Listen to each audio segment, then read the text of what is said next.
Welcome to the first video in my Skull Anatomy 101 course. Now in this video I will walk you through the basics of drawing and prepare you for drawing every day. This journey won't be easy, but by the end I guarantee you will have improved in strides when it comes to thinking about and drawing the skull in 3D space from memory. And yes, this is a drawing course, and even though most, probably all of my subscribers are 3D artists, and whether you are a 3D or a 2D artist, I can assure you that the lessons ahead will both heighten and improve your portraiture works. So with that out of the way, let's get started. Hey, and welcome to the first video in the portraiture series. Now, being a beginner's course, before we actually get into any of the complicated skulls and face construction, we will first have to deal with the fundamentals. Now, don't get perturbed by this. The fundamentals are there to make sure that your awesome drawings have a great foundation to actually stand on. Think of the lessons ahead as the ABCs and the grammar behind your amazing novels, chapters, and parts, except here we're talking about the lines, shape, and gesture behind your great art piece. Now, before we are off to the races, we need to know how to hold a pencil before we can draw.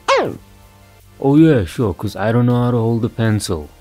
Well, no, but also yes. If you hold a pencil with a tripod grip while drawing, this will actually limit your drawing's fluidity and scale. There's only so much your hand can do with this grip.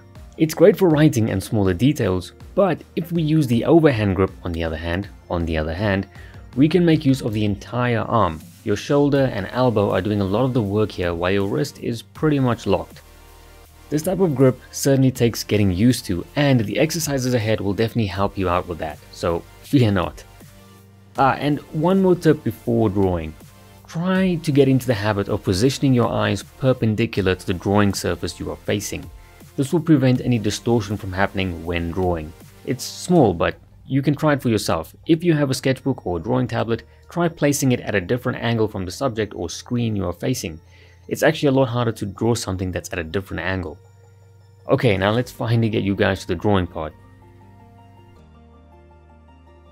Alright, so before we get started, just a few things I want to show you guys, and right now I have a palette over here, and you'll notice that I have a few colors allocated to it, right, just for a bit of variation when I'm drawing.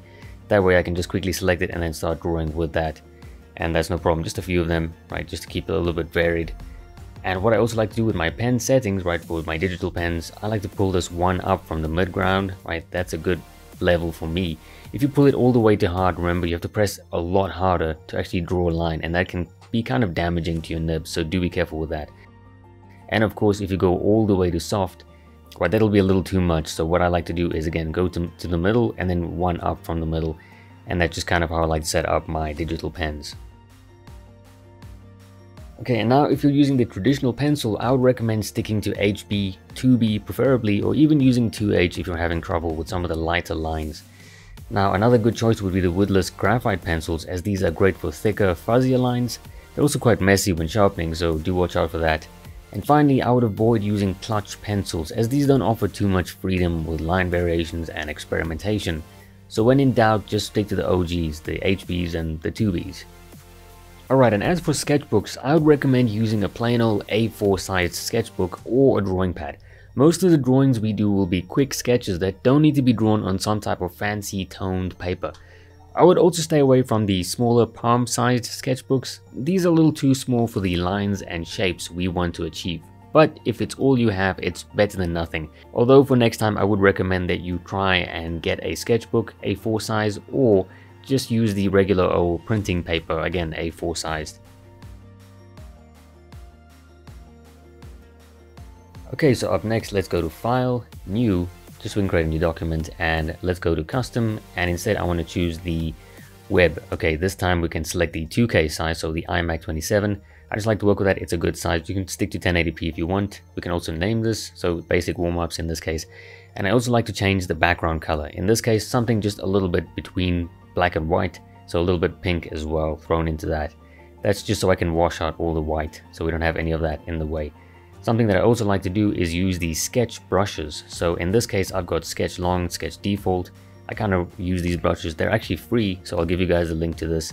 And I have paid brushes, but I actually use the free ones more than I use the paid ones. So these ones are pretty cool. So when I'm sketching, I like to use the sketch brushes, just a little bit more loose, and as opposed to the usual Photoshop brushes. Okay, so up next we have warm-up curves. So I'm just going to show you what these are and then we'll go through how to actually do them. So what I'm doing here is just warming my hand up, right, to actually draw. So instead of drawing straight up, I'll do these warm-up circles, right? So I'm just hovering over the area and then not drawing. And then just for a second, you'll see me do that, okay? So here I'm hovering, and then I'm drawing, okay? So I'm kind of imagining what the circle is going to be. In this case, it's an ellipse, and I'm drawing that over, okay? So hovering, and then drawing, okay? So I'm thinking before I'm drawing. I'm not just drawing straight into it. And this is very important, right? Whether you're drawing something as simple as these circles and ellipses, or whether you're drawing an entire face or a nose or whatever it might be, right? Also do things like straight lines, and then I'll draw within those, okay? Can I fit these ellipses and circles within that? Right, same thing with this. And then also, you know, you don't have to be too exact and also too boring, right? You can go in and draw circles within ellipses, you can draw circles again, or you can draw an ellipse within a circle.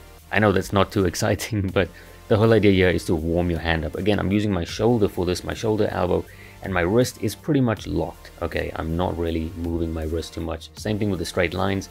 I'm hovering over it and then kind of thinking about it and then drawing. I'm not just randomly drawing out of nowhere, okay?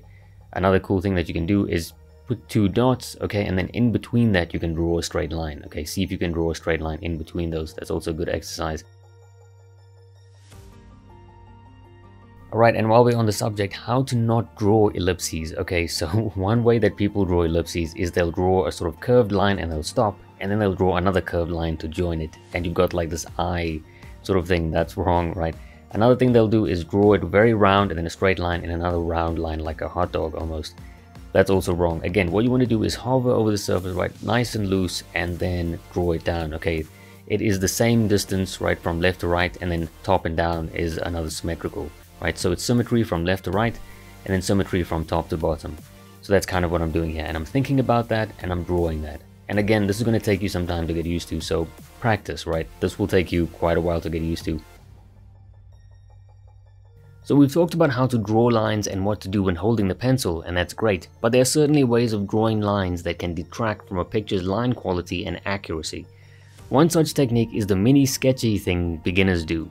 Now this is great for animation and drawing over something that is already there, but in general this type of line is not a good idea for beginners.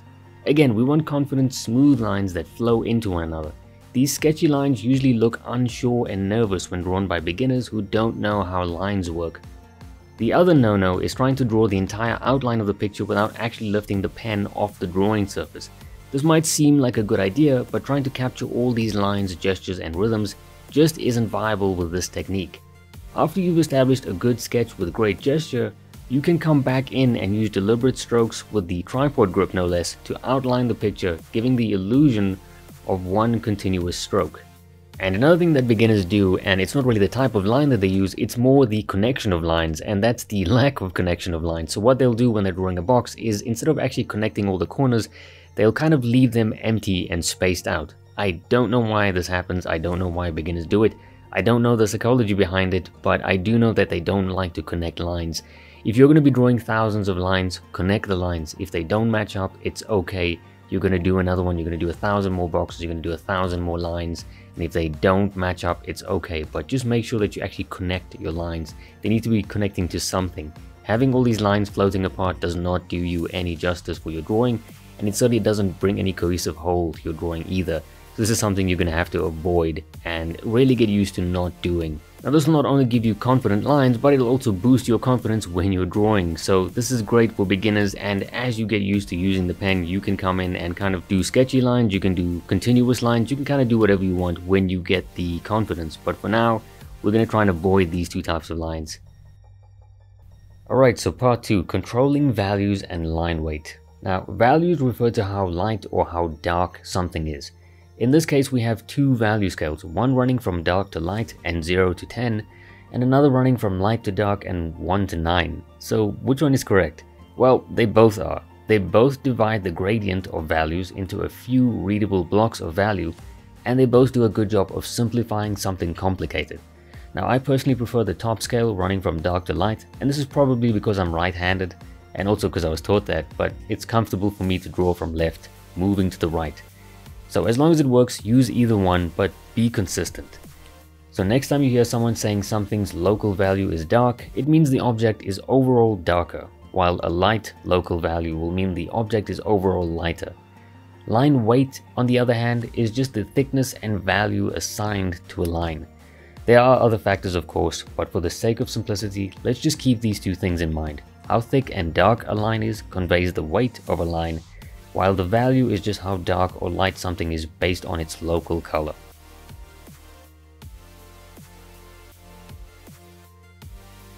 Okay, so time to actually practice our line weight, and this one didn't work out too well, so we're going to move on.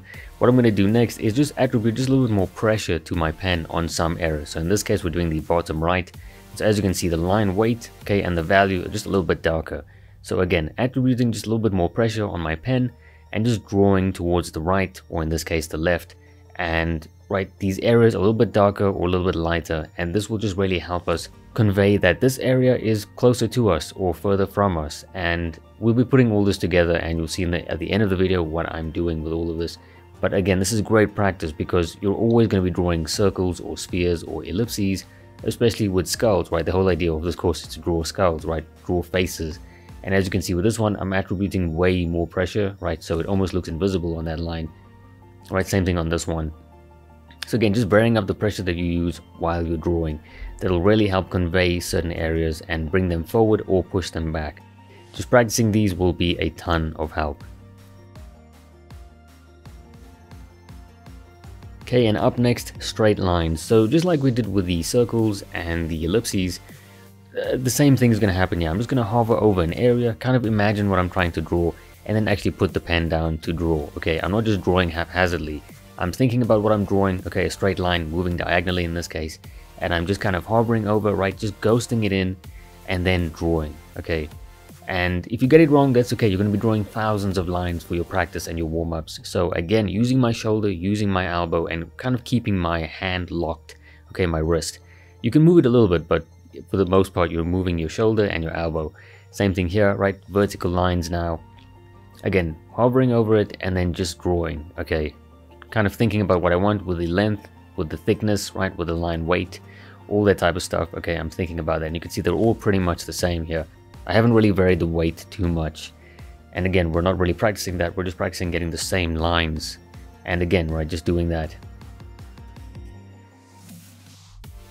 Alright, and once you've done a couple thousand of those, what you'll be doing is you'll be able to draw these ellipses, right, pretty much on command. So here I have an ellipse, pretty squashed. What I'm going to do is draw a straight line for the jaw. I'm drawing a skeleton from the side, by the way, a skull. And just getting in the gesture of the face, okay, getting in these simple lines, and simplicity is really what we're aiming for here. Okay, varying the line weight here, right, making it a little bit darker, and pulling out the arch of the cheek here, okay, also getting in the temporal line for the side of the head. Okay, drawing in this ellipse here, a little bit of a half ellipse, and I don't really like that, so I'm going to undo it. And you can see I do undo things from time to time, but, you know, I'm not very, I don't do it too often, okay. And again, pulling in another ellipse at the bottom here for the mastoid process, and we'll go through all these names as we get to drawing the skull, so don't worry about it. And bringing out these lines here. Okay, again, drawing in another ellipse for the orbit, okay, or the eye socket. Okay, and again, as you can see, we're making plenty use of the ellipses and the circles and the straight lines. Okay, and in this case, we're getting in the cheekbones. Okay, kind of drawing a line here just so I can see where I'm lining that up with. Okay, and a lot of these points actually line up. Again, we'll go through all of this once we actually start drawing the skull. So getting in the eyebrows, okay, and the nose. Okay, kind of drawing a line here. Again, getting in the nasal bone. Okay, that's really going to help us. And here, kind of finishing off the jaw. Okay, once we're done with that, we can kind of darken out some of these lines as well. And getting in the barrel of the mouth. Again, rounding that out. Okay, a lot of rounds and curves here. So again, right, the practice will really help you to draw these lines and these ellipses and these circles. Okay, and then finishing off the skull with just a little bit of the line for the teeth there. Okay, and that's it, right? That's how we're going to draw the skull. And not too complicated. We'll get a little bit more complicated than this, but for now, these will be your warm-up skulls that we'll be doing later on. But for now, you guys will be drawing circles and ellipses, right? This is a little bit advanced, but just to kind of show you where we're headed, okay, and what we're doing. And kind of what the goal is, okay? The goal of this is portraiture at the end of the day, but we do need to start off simply with the basics, okay? And then move on and build on top of that. So this is what we're going to be building into, right? The skull. Okay, and for your homework, you will be practicing drawing circles, ellipses, and straight lines just like I demonstrated. Remember to aim for consistency and be sure to use the entire arm, right? Your shoulder, your elbow, and try not to move your wrist too much. You can, but don't go overboard. You'll be doing a few pages of these, at least 2 of them each time as you warm up before you actually draw every day. Now, I'd prefer it if you did this for a week before moving on to the next video, but I know you guys are too curious to not do that. But remember, these aren't some random exercises. These are warm-ups that will help you achieve better line quality and overall confidence in your movements and arms, right, before drawing. It's something you will do for the rest of your drawing career. Now, once you've gained enough confidence in these, you can practice varying your line weight like I showed with the circles. Again, these exercises will evolve and change as you progress with your drawing level and mastery. Oh, and don't worry if the circles don't look all that great. This is just the first batch of literally thousands. So just like the lines, keep it loose.